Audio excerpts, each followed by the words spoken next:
Bismillahirrahmanirrahim. Assalamualaikum warahmatullahi wabarakatuh. Alhamdulillahilladzi bi ni'matihi tatimmus shalihat. Mujibud da'awat rafi'ud darajat wa huwal ladzi yaqbalu taubata an ibadihi wa ya'fu anis sayyi'at. Asyhadu an la ilaha illallah wahdahu la syarika lah wa asyhadu anna Muhammadan abduhu wa rasuluhu alladzi la nabiyya ba'dah. Allahumma salli ala Muhammadin wa ala alihi wa ashabihi wa man tabi'ahum bi ihsanin ila yaumil qiyamah ba'du. Qala Allah Ta'ala fi kitabihil karim, a'udzu billahi minasyaitonir rajim. Bismillahirrahmanirrahim. Inna anzalnahu fi lailatul qadar. Wa ma adraka ma lailatul qadar. Lailatul qadri khairum min alfi syahr. Tanazzalul malaikatu war ruhu fiha bi idzni rabbihim min kulli amr. Salamun hiya hatta matla'il fajr. Wa qala Rasulullah sallallahu alaihi wasallam, yaqulu Rabbu azza wa jalla, man syaghalahul Qur'an wa dzikri an mas'alati a'taitu afdala ma utiyas sa'ilin. Rawahu At-Tirmizi. Jamaah salat zuhur Masjid Al-Hidayah yang dirahmati Allah Subhanahu wa taala. Insyaallah tema kajian zuhur kita kali ini saya beri judul namanya Gajah-Gajah Akhir Ramadan. Ya, saya kasih judul namanya Gajah-Gajah Akhir Ramadan. Judul ini saya angkat dari sebuah kisah. Ya. Ada kisah Imam Malik ya bersama muridnya. Imam Malik itu adalah seorang ulama besar yang lahir, besar dan wafat di Madinah. Dan murid beliau sangat banyak ya, sehingga nanti memunculkan namanya mazhab Maliki.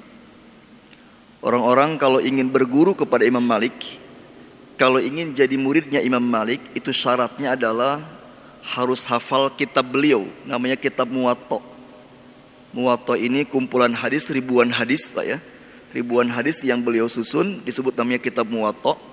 Ini kalau ingin menjadi murid beliau, itu syaratnya harus hafal dulu itu ya. Jadi kalau yang belum hafal Quran, belum hafal Muwatta, belum bisa jadi murid beliau. Ya, Masya Allah Pak, begitu beratnya Pak ya. Imam Syafi'i Pak, Imam Syafi'i termasuk murid beliau yang di usianya masih sangat belia, sebelum 10 tahun sudah jadi murid Imam Malik. Artinya Imam Syafi'i sudah hafal Muwatta Pak, ya, di usia belum 10 tahun. Bukan hanya hafal Quran, tapi hafal ribuan hadis yang disusun oleh Imam Malik. Nah, salah satu murid Imam Malik namanya Yahya bin Yahya Al-Laitsi. Ya, ada seorang murid beliau Imam Malik namanya Yahya bin Yahya Al-Laitsi. Yahya bin Yahya ini Pak orang Andalusia, bukan orang Arab. Dari Spanyol Pak. Dia berguru ke Madinah, jauh-jauh dari negaranya ke Madinah untuk berguru kepada Imam Malik. Dalam satu majelisnya Pak, ya, dalam satu majelis ketika Imam Malik sedang ngajar di Masjid Nabawi bersama banyak muridnya, termasuk di dalamnya Yahya bin Yahya. Ketika Imam Malik sedang menerangkan satu ilmu, tiba-tiba Pak di luar ada suara gaduh. Di luar masjid gaduh Pak. Ada banyak teriakan, mereka mengatakan di Madinah ada gajah besar. Ya, ini gajah ini Pak adalah datang dari luar Madinah. Itu para pedagang yang membawa barang dagangan ke Madinah menggunakan gajah yang sangat besar. Gemparlah semadinah Pak ya. Semadinah gempar bahwa mereka mengatakan di Madinah ada gajah besar. Jadi orang-orang Madinah itu Pak, mereka tahu nama gajah tapi nggak tahu bentuknya. Ya, sama seperti orang Arab itu Pak ya. Orang Arab itu dulu ketika turun Quran, mereka tahu tentang babi tapi nggak tahu bentuk babi. Sama seperti gajah. Maka ketika ada gajah ini Pak, mereka aneh. Ketika di luar gempar di Madinah ada gajah besar Pak, itu semua murid Imam Malik Pak yang sedang taklim berhamburan keluar. Karena mereka penasaran ingin lihat gajah Pak. Kecuali seorang murid yang tidak keluar Pak, tetap di dalam masjid dia. Dia tidak terganggu dengan penasaran lihat gajah. Itulah yang namanya Yahya bin Yahya Al-Laitsi tadi, ya, yang dari Andalusia. Begitu semua muridnya keluar Pak untuk melihat gajah, Imam Malik bertanya sama Yahya yang tidak keluar.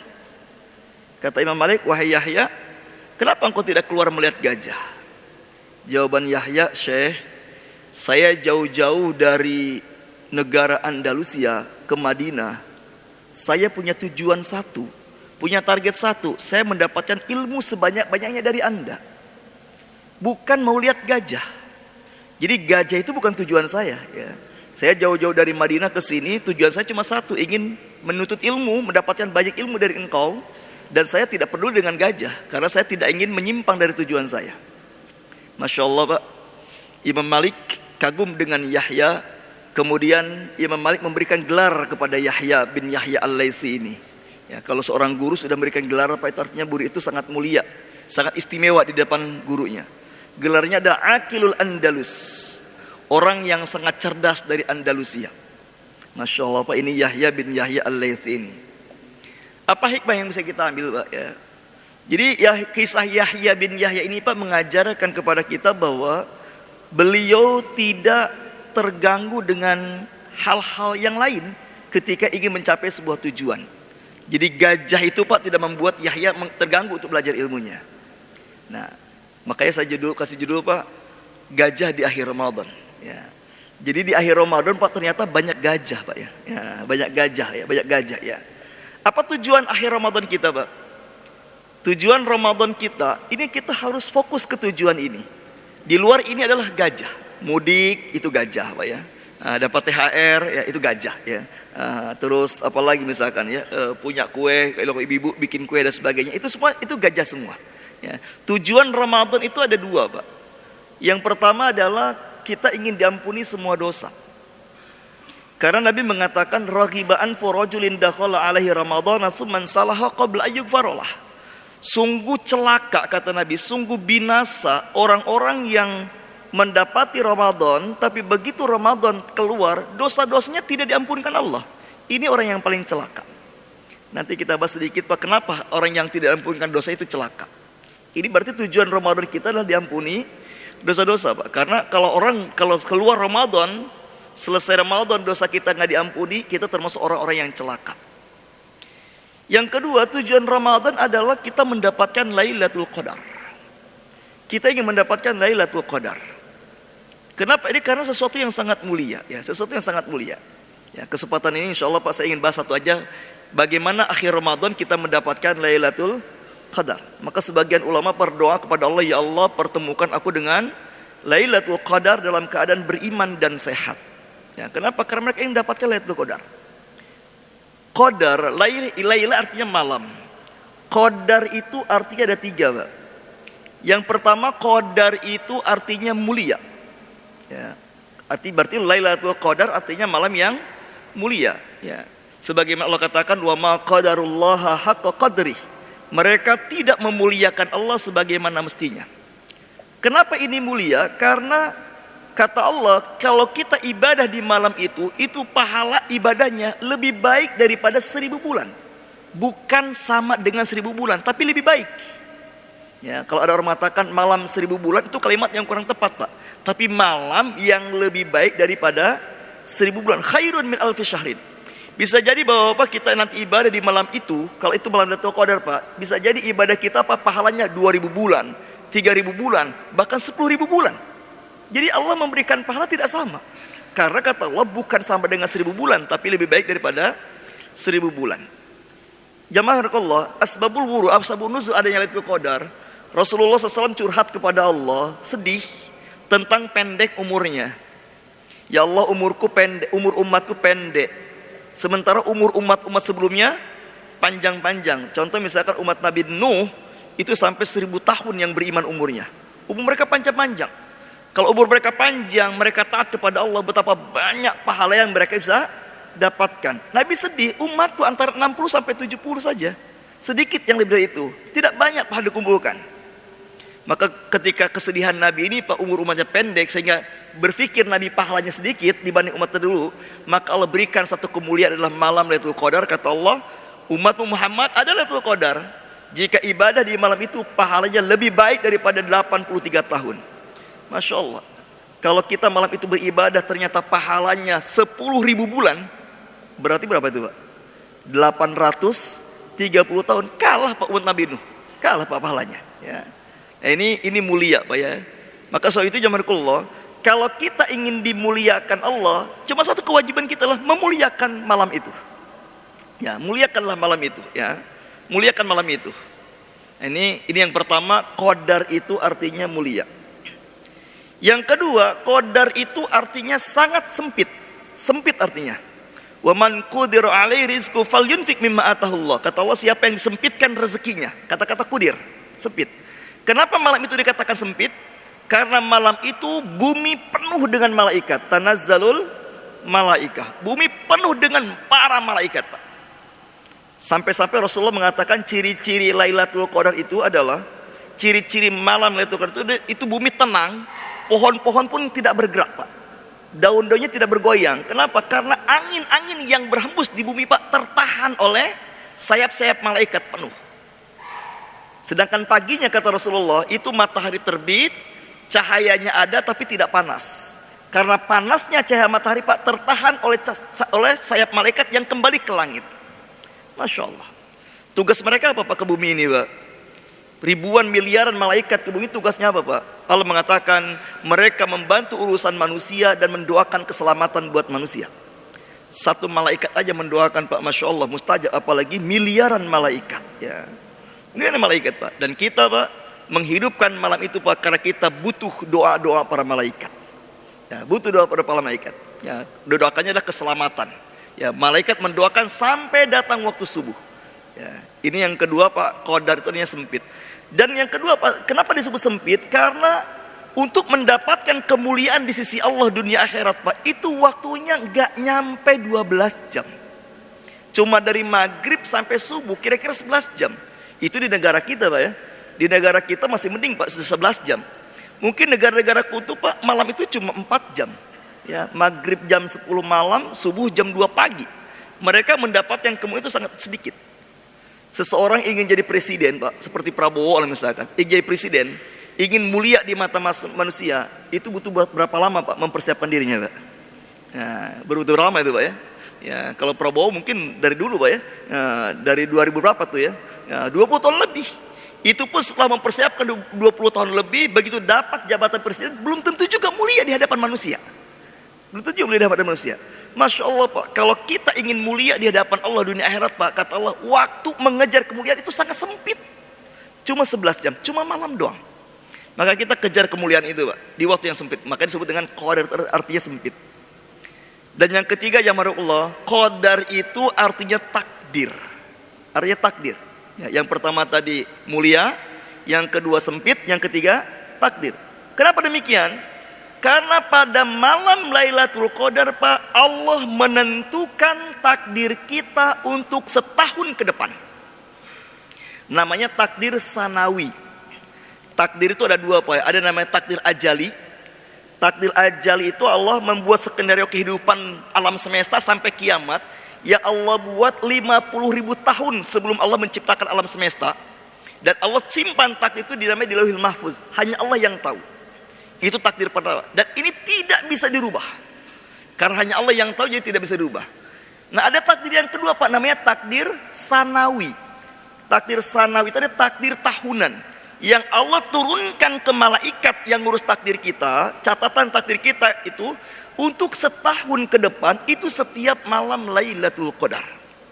Allah tentukan takdir baik kita, Allah tentukan takdir buruk kita untuk setahun ke depan, itu pada malam Lailatul Qadar. Kalau takdir sanawi berarti ada yang tahu nggak, Pak? Ada. Yang tahu adalah, Pak, malaikat yang mengurus takdir kita. Malaikat yang mengurus takdir kita, Pak, dia sudah tahu apa yang akan terjadi 2 hari ke depan pada kita. Sangat tahu. Karena dia sudah baca takdir kita, Pak. Tapi malaikat, Pak, hari ini, malaikat yang mengurus takdir kita, Pak, dia belum tahu apa yang terjadi kepada kita 2 bulan ke depan. Belum tahu. Karena malaikat cuma taunya sampai datang Lailatul Qadar berikutnya. Nanti datang Lailatul Qadar lagi, Pak, diturunkan lagi. Jadi, Pak Jamaatullah, dalam surat Ad-Dukhan, surat ke-44, ayat ke-1 sampai ke-6, Allah katakan, fiha yufraqu kullu amrin hakim. Pada malam Lailatul Qadar itu Allah tetapkan segala takdir makhluk. Jadi, Jamaatullah, jadi Allah tetapkan takdir kita untuk setahun ke depan, itu pada malam Lailatul Qadar. Dan itu ditetapkan takdir baik dan takdir buruk. Menariknya, Pak, adalah menariknya kata Nabi, takdir sanawi ini bisa ditolak kalau yang buruk. Kalau takdir ajali nggak bisa ditolak. Kalau bahasa orang kan tidak ada yang bisa merubah takdir. Sebetulnya Pak, bukan kalimatnya bukan merubah, tapi menolak takdir buruk. Kalau takdir baik Pak nggak bisa kita tolak Pak ya. Ya nggak usah kita tolak Pak, takdir buruk. Kata Rasulullah SAW Pak dalam hadis yang sahih riwayat Tirmizi, kata Nabi, la yazidu fil umri illal bir, wa la yuraddul qadar illa du'a. Tidak ada yang bisa memanjangkan umur kita kecuali amal kebaikan, dan tidak ada yang bisa menolak takdir buruk kecuali doa-doa. Jadi jamarkallah Pak, jadi ketika Allah menetapkan takdir buruk untuk setahun ke depan Pak, ini bisa kita nego, bisa kita tolak takdir buruk itu supaya nggak terjadi dengan doa-doa. Maka kita menghidupkan Lailatul Qadar Pak untuk menentukan supaya kita menjadi orang yang mulia di sisi Allah dunia akhirat, supaya kita selamat dunia akhirat, dan supaya setahun ke depan Allah berikan takdir yang baik kepada kita.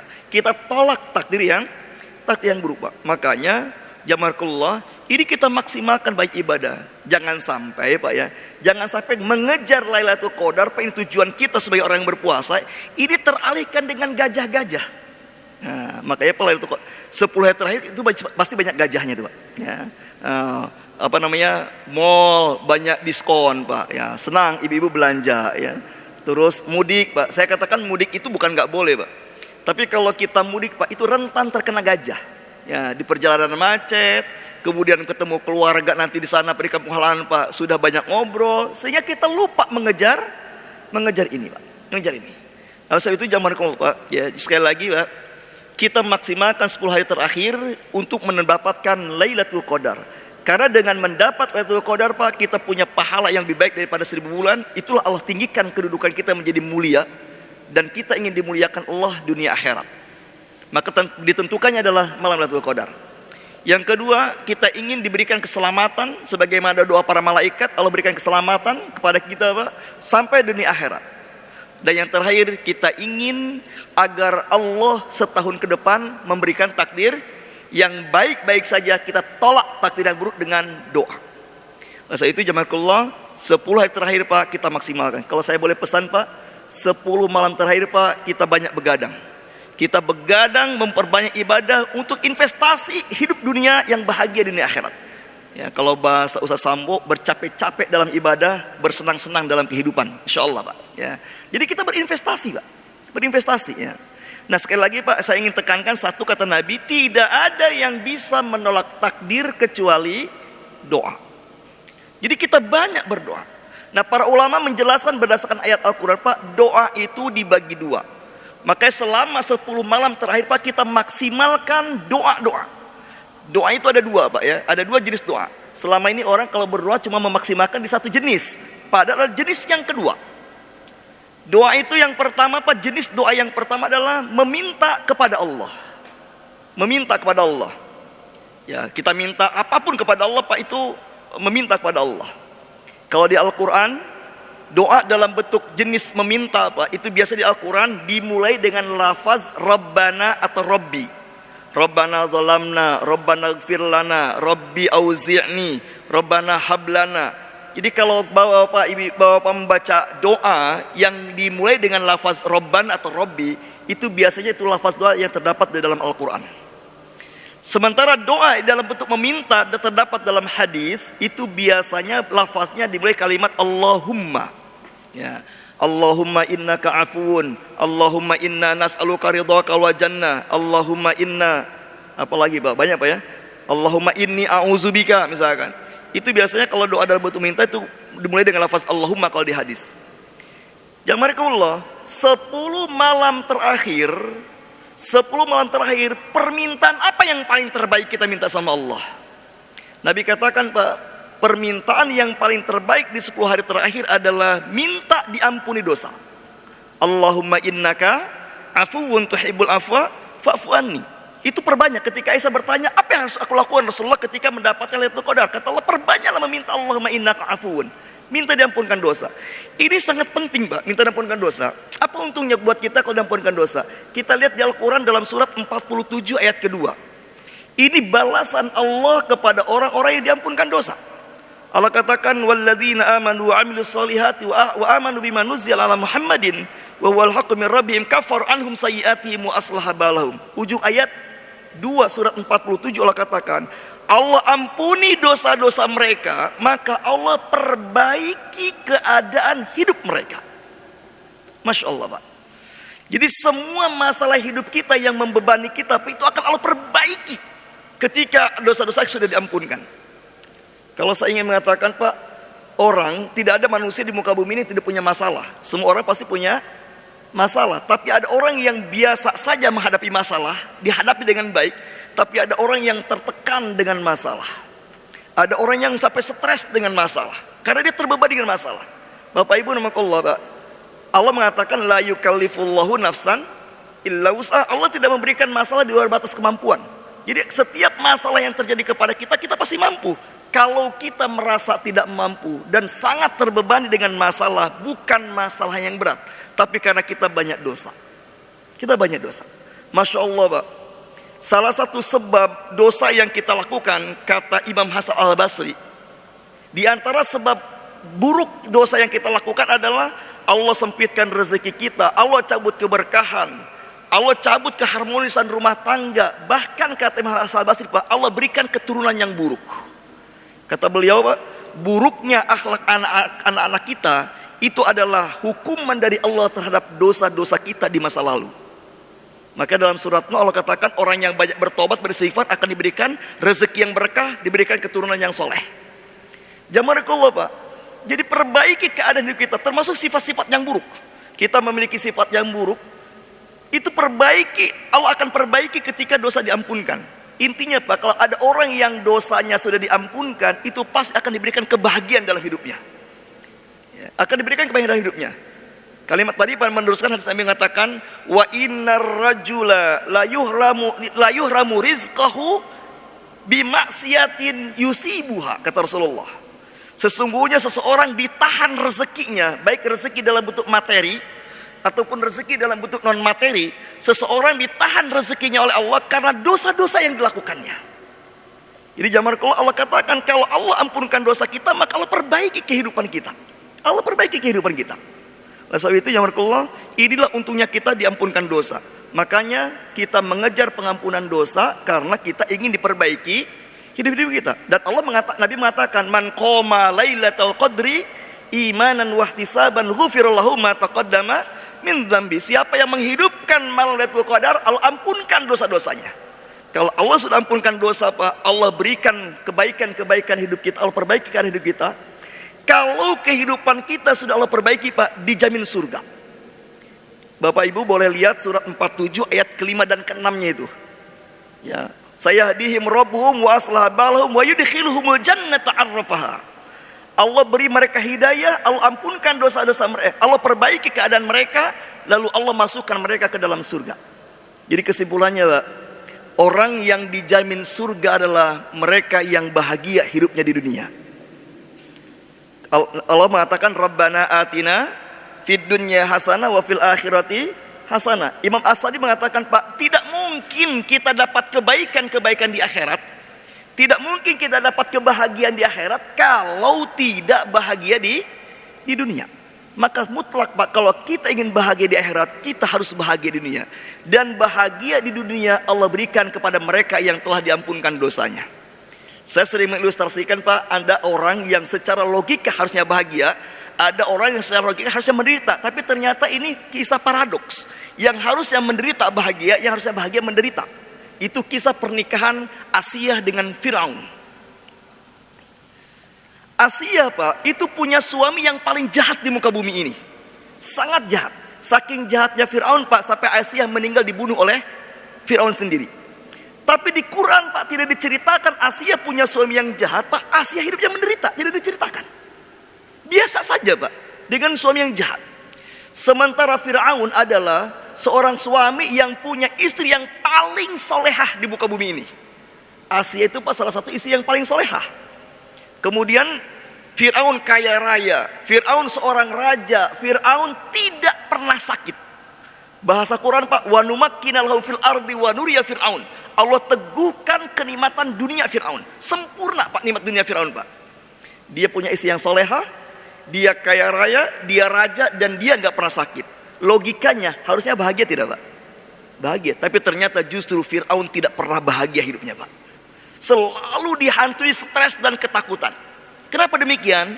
Karena Fir'aun setiap hari menambah dosa, sedangkan Asia setiap hari membersihkan dosa. Maka Allah berikan kebahagiaan kepada Asia, yang walaupun punya suami yang paling jahat di muka bumi ini. Jadi ya makro, kalau kita tidak bahagia, jangan pernah menyalahkan siapapun. Mari introspeksi, ini banyak dosa. Maka jamaah ini doa yang pertama adalah bentuknya meminta, dan tidak ada permintaan yang paling terbaik di 10 hari terakhir Ramadan, minta diampunkan dosa karena kita ingin diperbaiki keadaan hidup kita dan kita ingin dimasukkan ke dalam surga.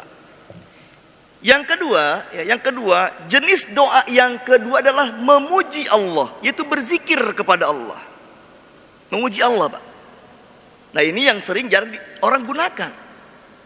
Makanya Bapak, kalau kita lihat di Al-Quran beberapa ayat, misalkan surat 21, 83, 84, surat 21, 87, 88, Nabi Ayub dan Nabi Yunus diceritakan dalam surat itu Pak. Allah katakan Nabi Ayub ketika sakit berdoa, Nabi Yunus ketika dalam perut ikan juga berdoa Pak. Tapi menariknya Allah katakan doanya tidak ada lafaz permintaan. Saya contohkan misalkan Nabi Ayub Pak ketika sakit, doanya Bapak, Anni massaniya durru wa anta arhamur rahimin. Ya Allah, kata Nabi Ayub, aku tertimpa penyakit dan aku yakin penyakit yang menimpa aku ini adalah bentuk kasih sayangmu karena engkau adalah yang paling maha penyayang. Tapi Allah katakan Ayub berdoa, tidak ada permintaannya, ada memuji Allah, wa anta arhamur rahimin. Begitu pula Nabi Yunus Pak ketika dalam perut ikan, wa zannuni idh dhahaba mughadiban fa dhanna annahu allan naqdira fanada fi dhulumat alla ilaha illa anta subhanaka inni kuntu minadz zalimin. Apa kata Allah? Yunus ketika dalam perut ikan berdoa dalam kegelapan kepada Allah, kalimatnya adalah kalimat doanya, la ilaha illa anta subhanaka inni kuntu minadz zalimin. Tiada Tuhan yang berhak disembah kecuali Engkau ya Allah. Maha suci Engkau ya Allah. Sesungguhnya aku termasuk orang yang zalim. Tidak ada lafaz permintaan. Yang ada lafaz pujian kepada Allah Subhanahu wa taala. Jamaahullah, maka ulama menyimpulkan bahwa berzikir juga adalah doa. Ya, berzikir juga ada doa. Nah, zikir Pak, itu ada 4 model. Ya, tadi kalau doa ada doa meminta, ada doa memuji. Nah, sekarang zikir pun ada 4 model Pak. Memuji Allah ada 4 model. Yang pertama adalah sholat. Zikir yang paling terbaik adalah sholat. Ya, inna sholata tanha 'anil fahsya'i wal munkar wa la dzikrullahi akbar, kata Allah. Surat 29:45.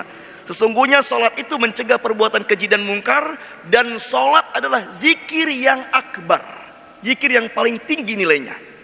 Maka jamaah Allah, kalau kita sholat, kita memperbagus sholat, kita memperbanyak sholat sunnah, itu hakikatnya kita sedang berdoa kepada Allah, walaupun kita nggak minta apa-apa, sedang berdoa. Maka kata Allah, wasta'inu bisabri wassalah. Allah tidak katakan wasta'inu bisabri wa doa, tapi wasta'inu bisabri wassalah. Minta tolong kepada Allah dengan sabar dan sholat, karena sholat adalah doa yang paling terbaik. Yang kedua, zikir itu bentuknya adalah membaca Al-Quran. Jadi kita sibuk membaca Quran, itu hakikatnya sedang berzikir, walaupun kita nggak minta apa-apa sama Allah, tapi kita sedang berdoa. Yang ketiga Pak, doa itu, zikir itu adalah mengucapkan kalimat-kalimat thayyibah. Subhanallah, walhamdulillah, wala ilaha illallah, wallahu akbar, astagfirullah, Allahumma shalli ala Muhammad, la haula wala quwata illa billah. Itu juga zikir. Dan yang terakhir Pak, zikir itu adalah berkata yang baik atau diam. Ya, bukan diam, tapi berkata yang baik atau diam Pak. Jangan diambil diamnya doang Pak ya. Ya, nyampe ke rumah nanti bapak diam aja. Kata istri, kok Pak diam aja Pak? Kata Ustadz Rofi, ternyata diam itu adalah zikir. Bukan gitu maksudnya Pak. Kalau nggak bisa berkata yang baik, diam. Menghindari perkataan buruk, milih diam, itu zikir namanya. Bapak ingin marah ke istri, tidak jadi marah Pak, diam, ditahan, itu zikir namanya. Ya, tapi kalau langsung diam Pak, bukan zikir namanya, itu bengong namanya. Nah jamaah, ini zikir, doa itu adalah bentuk zikir. Satu, sholat, membaca Quran, terus mengucapkan kalimat-kalimat thayyibah. Pertanyaan saya Pak, kira-kira Pak, zikir dalam bentuk doa, dalam bentuk meminta, doa dalam bentuk meminta dengan doa dalam bentuk memuji Allah, mana yang lebih utama Pak? Kira-kira Pak, doa dalam bentuk meminta atau dalam bentuk memuji Allah Pak? Jawabannya adalah Pak, hadis Rasulullah SAW riwayat Tirmizi. Allah berkata dalam hadis qudsi Pak, Allah berfirman hadis qudsi, kata Allah, man syaghalahul Qur'an wa dzikri an mas'alati a'taitu afdala minas sa'ilin. Kata Allah, ini hadis sahih Pak, riwayat At-Tirmizi. Kata Allah, siapa yang sibuk membaca Quran dan berzikir kepadaku daripada meminta kepadaku. Kata Allah sekali lagi Pak, siapa yang sibuk membaca Al-Quran dan berzikir kepadaku, mengucapkan kalimat thayyibah daripada meminta. Artinya Pak, karena saking banyak baca Quran, saking banyak berzikir, sampai dia tidak sempat meminta kepada Allah. Apa kata Allah Pak? Kata Allah, aku berikan yang lebih baik dari apa yang dimintanya. Masya Allah Pak. Mohon maaf ya Pak, selama ini Pak, kalau ada orang berdoa Pak, angkat tangan, minta ini, minta khusyuk sekali Pak. Ya Allah, minta A, minta B, minta C, khusyuk Pak. Tapi pas begitu zikir sambil sholat Pak, sambil ngantuk. Manallah, manallah, manallah. Padahal Pak, berzikir itu lebih baik daripada meminta. Sampai kata Allah Pak, tadi kata Allah, siapa yang sibuk membaca Quran dan berzikir kepadaku sampai tak sempat dia meminta kepadaku, maka aku berikan yang lebih baik dari apa yang dia minta. Pak, kita tidak minta pun Allah tahu nggak keinginan kita Pak? Tahu. Maka keinginan kita Pak, sibukkan dengan memuji Allah.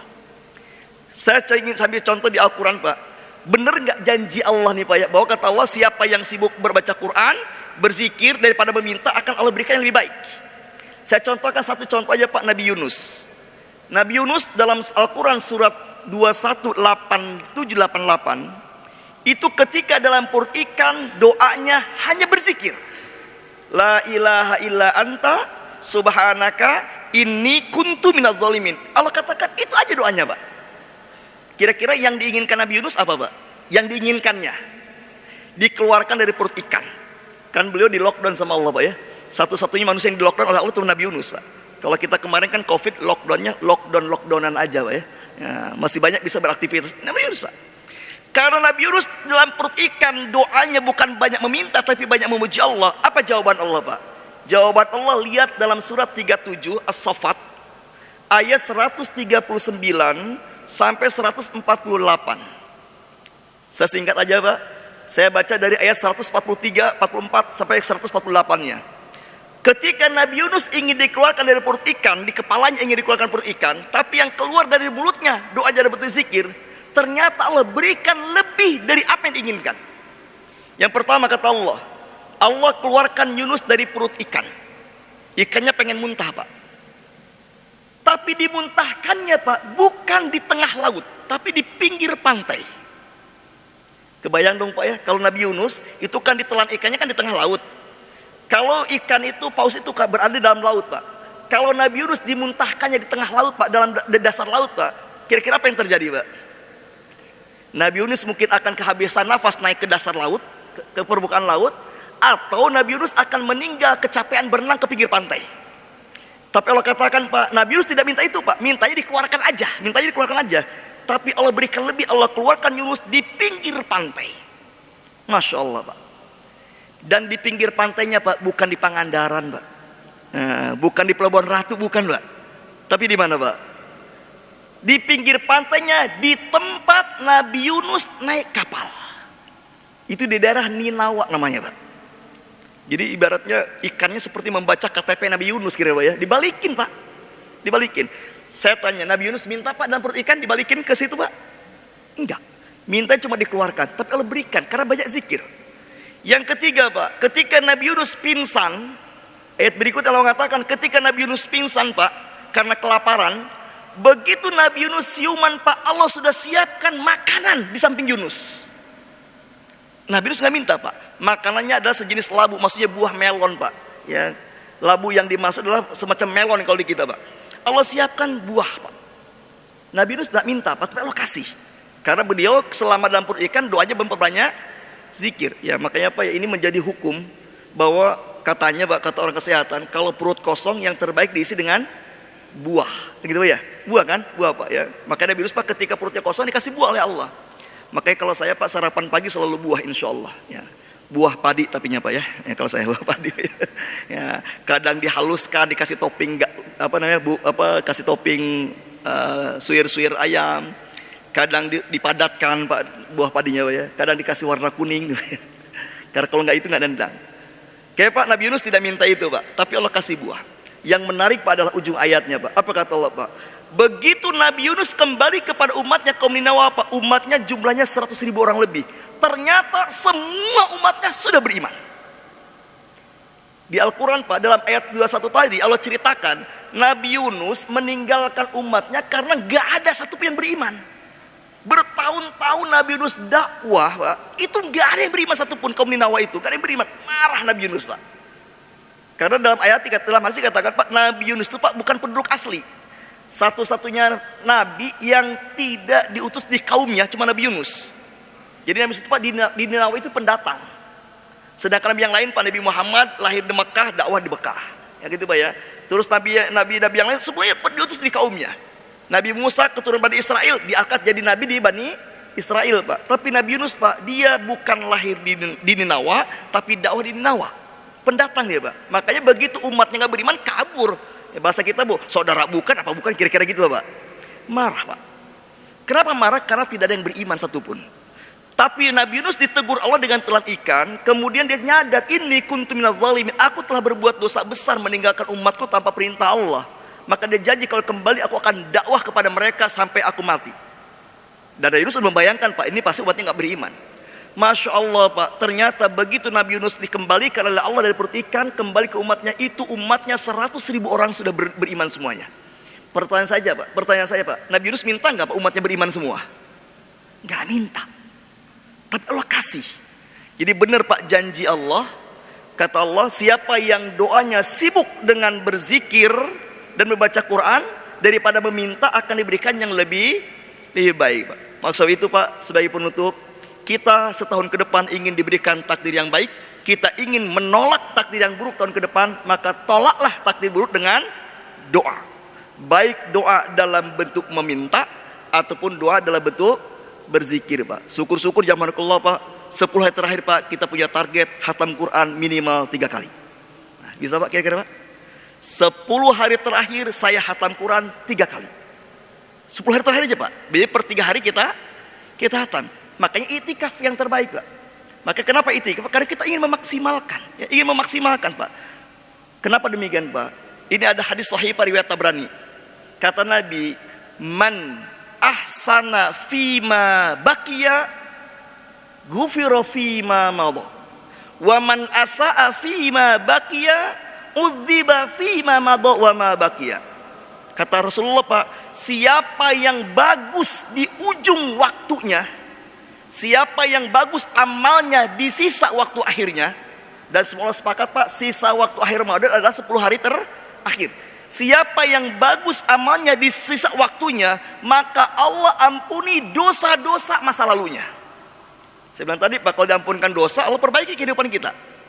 Kalau 10 hari pertama kita agak santai, 10 hari kedua agak santai Pak, tidak ada kata santai di 10 hari terakhir Pak. Kenapa? Karena ingin diampunkan semua dosa. Tapi apa kata Rasulullah sebaliknya Pak? Siapa yang tidak baik, siapa yang buruk amalnya di sisa waktu akhirnya, 10 akhir terakhir Pak, malah justru malas-malasan. Karena sibuk dengan gajah-gajah tadi Pak, ya. Sibuk dengan gajah-gajah tadi Pak, ya. Banyak gangguan-gangguan. Kata Rasulullah, siapa yang buruk amalnya di sisa waktu akhirnya, maka Allah akan mengazabnya karena dosa masa lalunya dan dosa sekarangnya. Subhanallah Pak. Jadi keberhasilan Ramadan ditentukan bagaimana kita memanfaatkan 10 hari terakhir. Maka tidak ada yang paling terbaik Pak, supaya tidak banyak gajah-gajah tadi. Yang terbaik adalah kita beriktikaf, ya. Sudahlah Pak, kita 11 bulan 20 hari kita istrikaf, nah, bersama istri Pak. Nah, 10 hari kita iktikaf. Masa 10 hari juga masih mau istrikaf gitu ya? Ya, 10 hari kita iktikaf, jauhi istri Pak. Istri pisahkan. Kenapa? Karena kita mau berinvestasi 10 hari untuk kebahagiaan dunia akhirat kita. Karena kita ingin dimuliakan Allah Subhanahu wa taala. Sekali lagi, selamat menempuh, bukan hidup baru Pak ya.